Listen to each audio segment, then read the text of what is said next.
Faure. Bonjour Caroline Roux. Est-ce que ça vous est déjà arrivé de vous faire agresser Jamais. dans le cadre de vos fonctions? Jamais, je touche du verre, puisque je n'ai pas de bois, mais Ouais. enfin effectivement, ça ne m'est jamais arrivé. Vous y avez déjà pensé?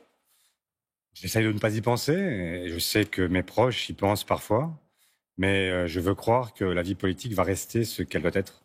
Pourquoi je vous pose la question? Parce que naturellement, on parle de la gifle du chef de l'État, mais est-ce que vous pensez qu'il a eu raison, que l'Élysée a eu raison d'expliquer qu'il fallait passer à autre chose, que c'était un acte isolé, alors que certains commentateurs, observateurs et même responsables politiques expliquent que ça traduit une colère?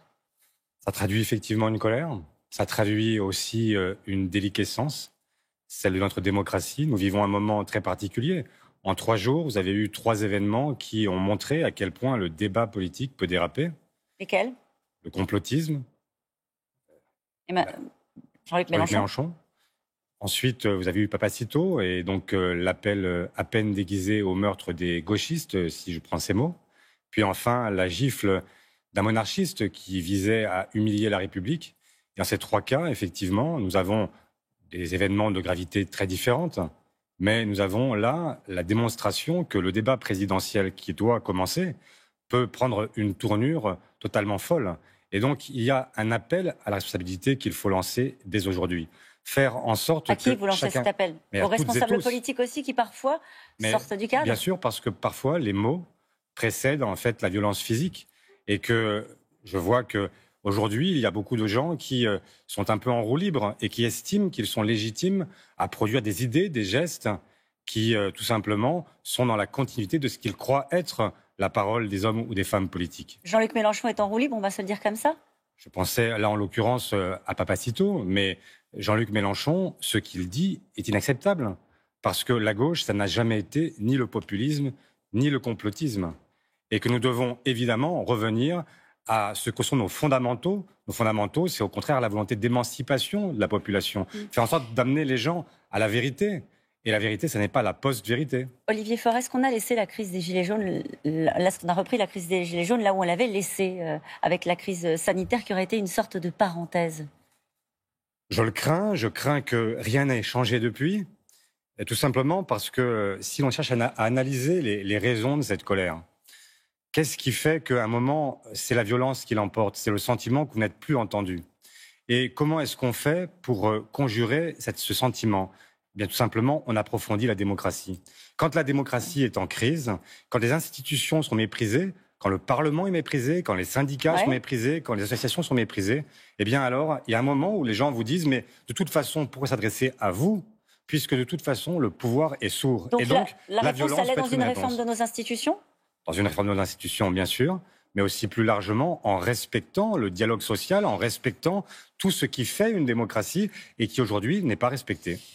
Alors nous sommes naturellement dans un contexte de préélection présidentielle, mais aussi dans un contexte d'élection régionale. Si l'on regarde attentivement les sondages, je parle de la région PACA, Renaud Muselier serait en situation de perdre face au Rassemblement national. Est-ce qu'à titre personnel, vous assumeriez de maintenir la liste de gauche en cas de risque de victoire du Rassemblement national? Olivier Faure. Caroline Roux, vous savez très bien que je dirige un parti qui est celui sur lequel on n'a absolument rien à dire sur ce sujet, parce que nous avons toujours été à la hauteur de nos responsabilités. Justement, pourquoi ne pas dire les choses clairement? Mais je les ai déjà dites. J'ai déjà dit que nous ne ferions rien qui puisse favoriser la victoire du Front National. Je remarque en revanche qu'il n'y a pas qu'en PACA que l'extrême droite peut l'emporter. En région centre, en Bourgogne-Franche-Comté, j'aimerais que La République En Marche, que la droite disent effectivement qu'eux aussi sont prêts à faire ce geste qui permettrait d'éviter... Donc vous retirez la liste de gauche s'il y a un risque Rassemblement national, c'est dit, c'est clair. C'est ce que j'ai toujours dit. J'ai toujours dit que nous serions partisans du Front républicain et que nous ne laisserions jamais à quiconque l'idée que nous puissions favoriser cette élection. Quand vous voyez les résultats des sondages dans les Hauts-de-France, la liste d'Union de la gauche qui est aux alentours de 17%, est-ce que vous en tirez des leçons pour la présidentielle? 17%? Mais ce que je tire comme leçon, c'est le fait qu'il n'y a aujourd'hui aucune dynamique de rassemblement. Mais ce que je dis aussi, c'est que le rassemblement, de toute façon, ne peut se faire que sur des bases extrêmement claires. On vient de parler à l'instant de complotisme ou de populisme. Moi, je souhaite un rassemblement qui se fasse sur des bases qui soient des bases saines, des bases claires, des bases sur lesquelles personne n'est à rougir. Et c'est la seule condition pour créer la dynamique et faire en sorte que demain, nous puissions effectivement atteindre le second tour de l'élection présidentielle et l'emporter. Les Républicains espèrent avoir un candidat en novembre, et vous? Moi, j'ai dit à l'automne, nous aurons à la Alors fois... l'automne, septembre, octobre, l'automne, novembre? oui, ça veut dire que dans ce moment-là, les socialistes auront à la fois un projet à présenter aux Français. Chaque mois, nous délivrons une partie de ce projet depuis le mois de janvier. Et donc, nous aurons un projet à l'automne prochain et nous aurons une candidature. Il y en a un qui dit que, Arnaud Montebourg, en l'occurrence, qui dit que la gauche doit se donner un coup de pied dans les fesses, trouver une candidature unique, et il estime que Jean-Luc Mélenchon ne doit pas être candidat. Est-ce que vous partagez son avis? Alors il jette l'éponge, Arnaud Montebourg. Je partage l'avis que Jean-Luc Mélenchon, à plusieurs reprises, a franchi la ligne rouge et qui ne peut pas être celui qui rassemble la gauche et les écologistes.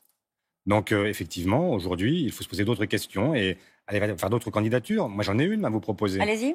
Anne Hidalgo, je pense qu'elle est celle qui a montré par sa rigueur, par la façon dont elle exerce le pouvoir, la façon dont elle gère la plus grande ville de France. Elle a fait la démonstration qu'elle pouvait être celle-là. Et peut-être que le temps des femmes est venu aussi. Arnaud Montebourg qui jette l'éponge? En tout cas, qui dit qu'il ne sera pas candidat parce qu'il n'en a pas les moyens financiers, notamment qu'il n'a pas de parti politique. Je comprends que le geste qu'il prend est un geste utile parce que je ne pense pas utile que nous ayons 5, 10, 15 candidats à gauche dans un moment où, on le sait bien, cette multiplication des candidatures conduit évidemment à la défaite. Juste un mot sur la méthode. LR va organiser une enquête avec 15 000 personnes en 2 temps pour choisir un candidat. Est-ce que ça vous paraît crédible comme moyen de départage, puisque ce sont le mot qu'ils ont choisi? Et moi, je ne suis pas chez les Républicains. Oui, j'avais noté. Oui, vous aviez noté. Moi aussi. Et donc, je ne juge pas de leur méthode. Bon, ça ne vous inspire pas? Pas particulièrement. Voilà. Enfin, voilà. Un mot sur la réforme des retraites. Gérard Larcher, qui était à votre place hier, expliquait qu'il y avait une nécessité de lancer la réforme des retraites. Bruno Le Maire dit que c'est une priorité. Est-ce que vous pensez que les Français y sont prêts? Mais tout dépendra, Caroline Roux, de quelle réforme des retraites. S'il s'agit de renforcer les droits de celles et ceux qui ont travaillé, c'est pas l'idée, vous avez remarqué aussi. J'ai aussi remarqué que ce n'était pas l'idée. Et donc, si c'est pour dire que la facture Covid, elle doit être payée par ceux qui partent à la retraite, la réponse, la mienne, c'est non. Merci beaucoup Olivier Faure d'avoir été mon invité ce matin, c'est à vous.